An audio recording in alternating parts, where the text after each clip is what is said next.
오늘 우리 김기정 제11대 수원시의회 부의장님 찾아뵙습니다. 지금까지 4선 의원을 지내시면서 본인이 소속된 정당의 당리 당략보다는, 그리고 개인적인 이익보다는 오로지 수원 시민만을 위해서 노력하고 계신데요. 오늘 그래서 우리 부회장님께 여러 가지 질문을 드리면서 주옥 같은 답변을 듣는 시간을 갖도록 하겠습니다. 부회장님, 먼저 수원 시민께 인사 말씀 부탁드립니다. 요즘 누구나 누구를 만나든 누구를 얘기하든 코로나 전국을 얘기할 수가 없습니다.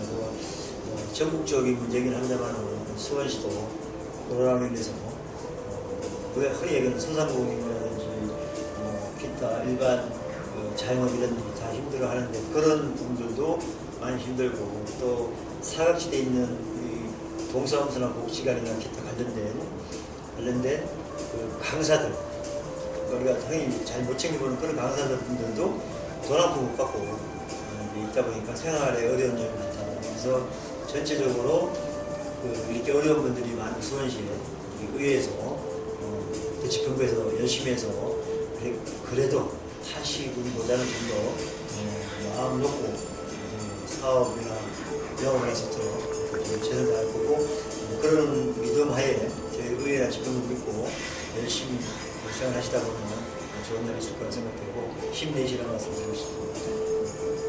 저희 부회장님 그동안 7대, 8대, 10대, 11대 수원시 의회 의원이시면서 우리 11대 후반기 부회장이십니다. 그간 14년 정도의 의정 활동 가운데 가장 인상 깊은 활동이 있으시다면, 아니면 민원이 있다면 한번 말씀해 주시겠습니까? 민원으로 따지면 서울에 있는 분이 어떻게 제 이름을 알고 예. 저를 찾아와서 장애 관련 지원에 대한 민원을 했는데, 그래서 제가 서울 분인데 어떻게 저를 아냐고 했더니 그래도 가장 민원을 잘 해결할 수 있다고 보여지고 가장 그래도 많이 본인 주위에는 많이 알려졌다. 그래서 서울에서도 제가 알려지는구나 부담도 있었고, 그 민원 중에 장애인 민원인데 우리가 늘 얘기하는 사각지대, 집 한 채 가지고 있는데 지원이 안 돼서 혼자 그렇게 힘들게 사는 분들이 많다. 그런 분들이 많죠. 그런 분들 민원이 되게 좋았고, 그 다음 제가 의정활동 중에 가장 그래도 보람냈던 게 공동주택 지원 조례. 우리 아파트는 지원을 안 했어요. 근데 제가 공동주택 지원 조례를 제정을 했어요. 제가 법을 처음 만들었어요. 그래서 아파트에도 이제 지원이 되게끔, 제가 만들 때는 한 5억 정도인데 지금은 한 30억 정도 지원하는 걸로 그렇게 하고, 의정활동 중에 가장 또 아쉬운 거는 제가 출산장려금 지원 조례를 만들었는데 어떤 이유인지 모르겠지만 시에서 돈 없다고 해서 보류된 게 있어요. 지금도 보류된 게 돈 없다는 이유로 보건복지부에서 절차상 얘기하는데, 실제로 보건복지부 통화를 했더니 시에서 요구를 안 해서 못 해줬다는 얘기를 들었을 때, 이게 정책에 관련된 걸 너무 당리당략으로 하는 거 아닌가. 그래서 전 되게 아쉬움, 지금도 보류되어 있는데 그거는 이제 제가 마무리하면서 할 건데, 출산장려금 지원 조례안을 아직도 못하고 있다는 게 가장 아쉽습니다. 그래서 어쨌든 장애인 관련된 민원은 정말 서울에서 오신 분이 저를 찾아와서 민원 해결을 한 과정이 되게 뿌듯했고, 그런 것들이 되게 의논하면서 보람이 있었던 것 같아요. 학교폭력 문제는 끊임없이 대두되는 사안인데요. 최근 학교폭력 범주가 기존보다 상대적으로 확대되는 등 방안을 강구 중이지만 실질적 효과는 미지수인데요. 이거에 대한 부의장님 견해는 어떻게 생각하시는지 듣고 싶습니다. 초등학교, 중학교, 고등학교 운영위원장을 17년째 하고 있습니다. 그래서 거기에 학교폭력 대책위원회라는 게 있습니다. 우리 흔히 줄여서 학폭이라고 하는데, 제가 위원장을 16년 가까이 했어요. 근데 이제 지금 제가 지금은 초등학교 운영위원장인데, 추세가 중학교, 고등학교, 중학교, 초등학교로 하향돼서 내려오는 지금 학교폭력이에요. 고등학교는 큰 사고를 칠지 모르지만 요즘은 주로 중초, 많은데 이것들에 대한 이 문제점하고 그다음에 그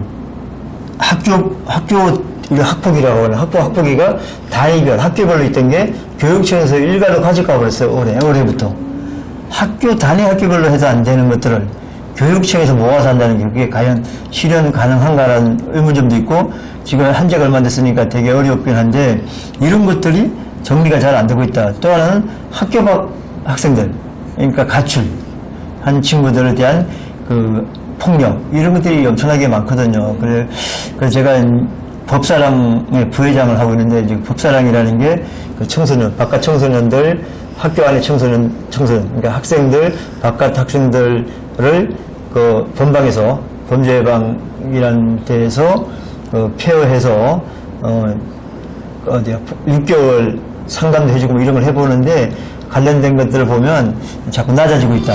그리고 죄송합니다. 네, 이어서 가도 되죠? 네, 안 그럼요. 예.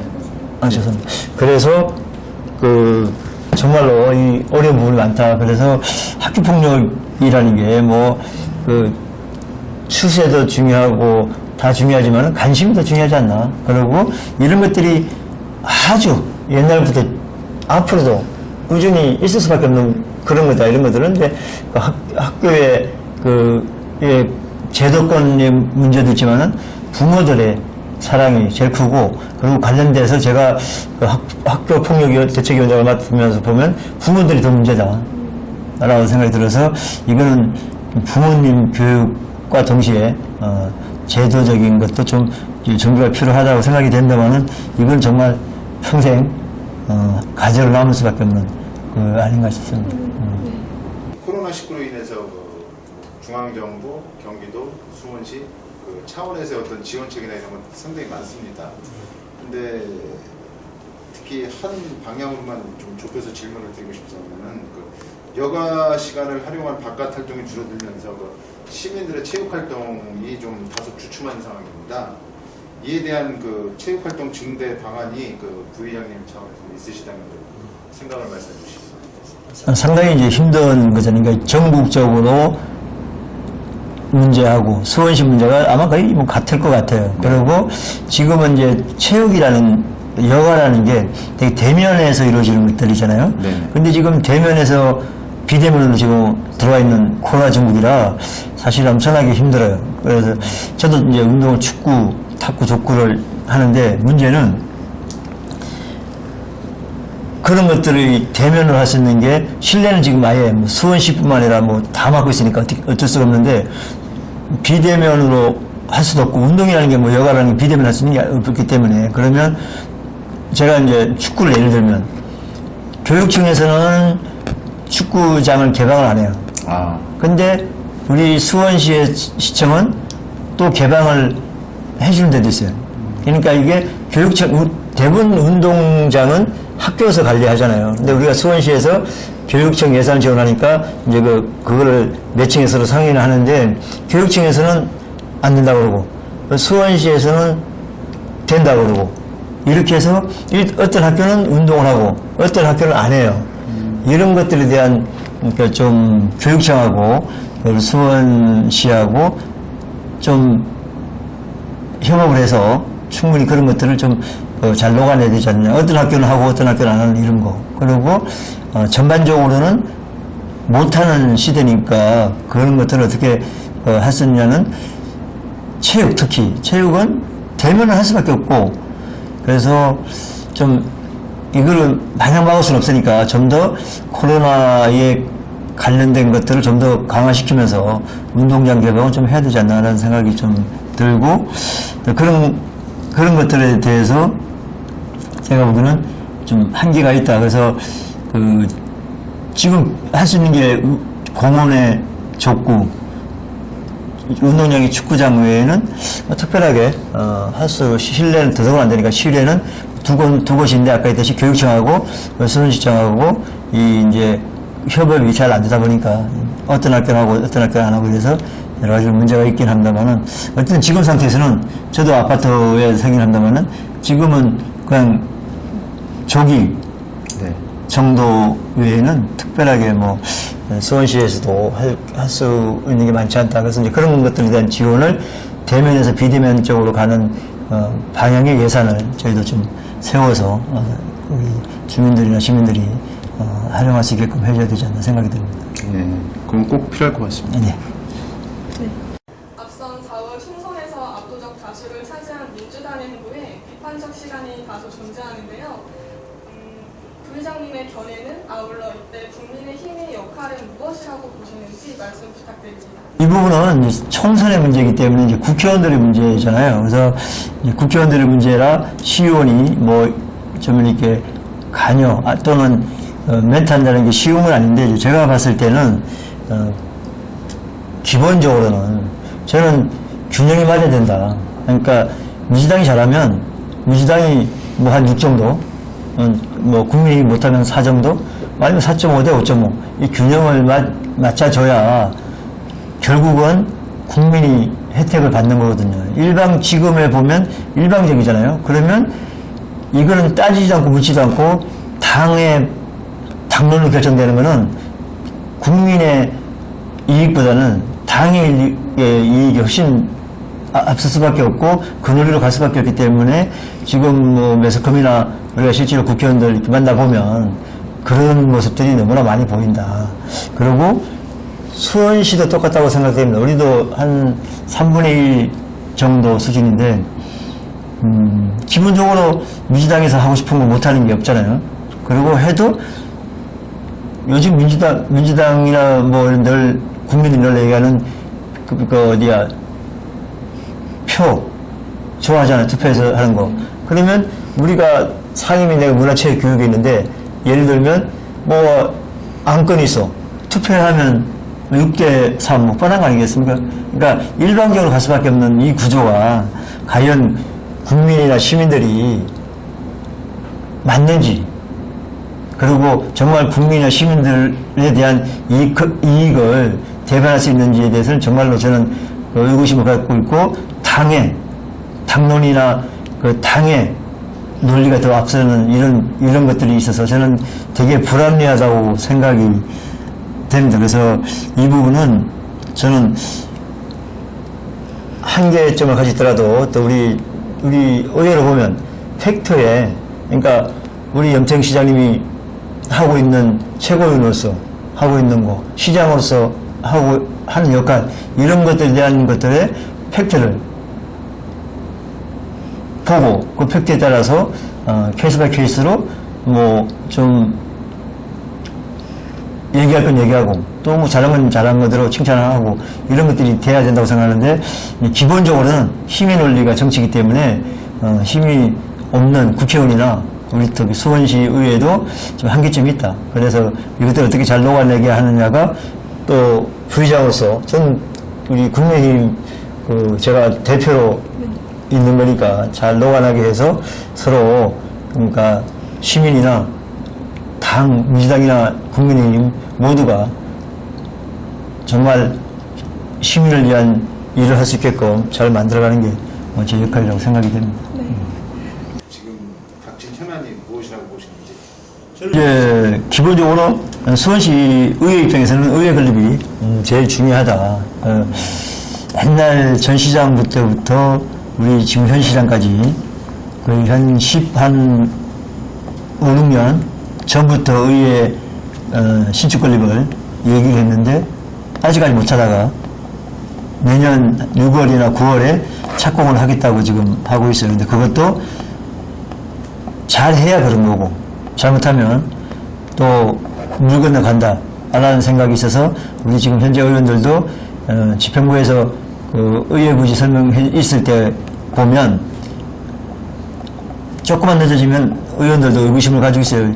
그래서 이때까지 못했으니까 그런 것들에 대한 것들이 있어서 의회 부지는 120만 시민의 대변으로서 꼭 필요한 거 아닌가 싶습니다. 뭐 건물 크다고 잘하는 건 아니지만 그래도 있을 거 있어서 하는 게 중요하다고 생각이 되고 저는 이제 이 집행부로 놓고 봤을 때 수원시가 그 보조금 위탁 천국이라 할 정도로 용역하고 너무 많습니다. 이게 수원의 관련된 공무원이 2,000명이 넘잖아요. 근데 외부 기관이 2,000명 넘어요. 그리고 실제로 그거 말고 위탁 주는 게 있잖아요. 우리는 위탁 안 주는 게 없어요. 하다못해 2천만 원 설계도 위탁 주는 경우가 있으니까. 그러면 수원시의 공무원이 그렇게 많은 공무원들 두고도 거의 다 위탁을 주니까 그 위탁이 뭐 그냥 공짜로 주는 거 아니잖아. 다 시돈 가지고 주는 거니까 영역하고 위탁이 너무 많고 보조금 주는 사업들이 너무 많고 그래서 사실은 돈 없다는 얘기를 하는 게 저는 맞다고 생각해요. 그러면 용역을 그렇게 주고 있으면 당연히 그럴 수 있다고 생각되는 거고 또 하나는 저는 이런 거 얘기하면 잘못할지 모르겠지만은 우리 서울에도 없는 합창단, 교향악단, 무예단 이거 한 무예집단이라든지 그 합창단, 교향악단 운영비가 1년에 한 50억 전후에서 들어가는데 서울시도 없어요. 이렇게 뭐 교향악단, 합창단은 있어도 이렇게 3개씩 가지고 있는 데가 제가 보기 전국적으로 찾아보기 힘들다. 그리고 축구도 우리 생활체육이 51개 종목 정도 되는데 수원의 엘리트 지자체에서 하는 거는 맞을 수 있죠. 근데 우리 수원하면 불능지가 추가되는데 수원FC가 또 있잖아요. 또 여성 축구가 따로 있어요. 그 다음에 아이스하키 있고 뭐 하여튼 우리 수원시는 타 시군에 비해서 없는 종목이 없을 정도로 그 많이 육성 내지 단체가 많은데 이런 단체들이 다 자생해서 생긴 게 좀 자립을 하는 게 아니고 다 시에서 지원해서 하는 단체들이잖아요. 그러면 돈이 다 어디서 나와요? 3조 정도 되는 예산이 결국은 분배하는데 이런 분배들이 맞느냐? 그러니까 저는 선택해서 집중을 해야 되는데 그 선택만 많이 그렇다 보니까 이 예산이 정말로 가야 될 때 못 가고 이런 것들이 있다. 그래서 이거는 의회에서 할 수 있는 일이 아니야. 예산 세우는 건 다 집행부에서 하는 거고 시장의 의지가 중요하다 이런 것들은. 그러니까 저는 이런 거를 다 없애자고 그러면 전쟁 나겠죠. 근데 문제는 없애는 것도 중요하고 이것들을 어떻게 통합해서 관리할 거냐가 중요하다. 자꾸 돈 없다는 얘기 하지 말고 예. 이런 것들이 저는 훨씬 더 그 수원의 문제가 아닌가 이런 생각이 듭니다. 뭐 수원의 전반적인 컨셉은 우리 군공학 이전하는 거고 그 다음에 통합시 만드는 거고 통일신앙 뭐 이런 거는 뭐 제가 얘기 안 해도 뭐 시장님이 워낙 좋은 얘기 많이 하시니까 굳이 제가 얘기 안 해도 되는 거고 이거는 수원 시민의 전체 로드맵이라고 치면 비행장 뭐 그렇잖아요. 뭐 네. 그 산수화가 있는 이유가 다 그런 거잖아요. 수원, 하성, 오산 합치자는 거고 이런 것들은 뭐 기본적으로 하는데 이게 뭐 부의장 의원 한 명이 할 수 있는 일은 아니라고 생각돼서 저는 그런 건 당연히 해야 되지만은 내부적으로 들어가 보면 정말로 수원시는 이런 것들에 대해서 좀 더 시정하고 고민해야 된다는 생각이 듭니다. 고뇌해야 된다는 말씀이시죠? 네. 예, 알겠습니다.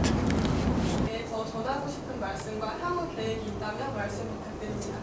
아까 이제 말씀했던 그 수원시 현안을 이제 제가 의회 부의장이고 또 우리 국민의힘 또로 봤을 때는 제가 또 중심이 될 수밖에 없는 그런 구조라 지금 말씀드린 여러 가지 것들을 민주당인 의장하고 민주당 의원들하고 얼마큼 잘 상의해서 이런 것들을 잘 만들어가느냐가 중요할 것 같고요.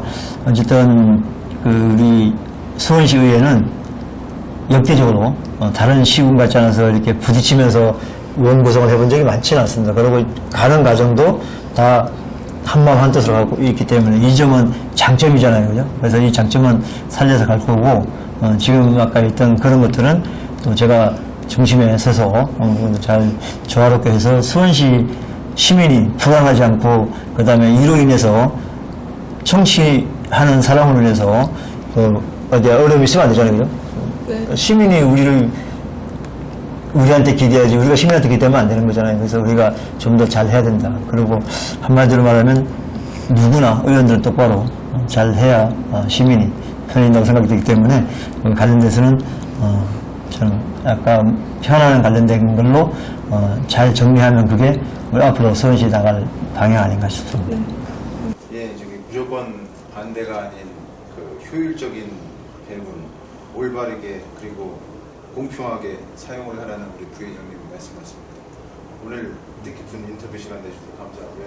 마지막으로 저기 수원 시민들한테 간단하게 인사 말씀 부탁드리겠습니다. 이 코로나가 사실은 제2의 코로나라고 할 정도로 지금 끝이 없이 이렇게 진행되고 있는데 이런 것들을 우리 수원시에서는 잘 하고 있다.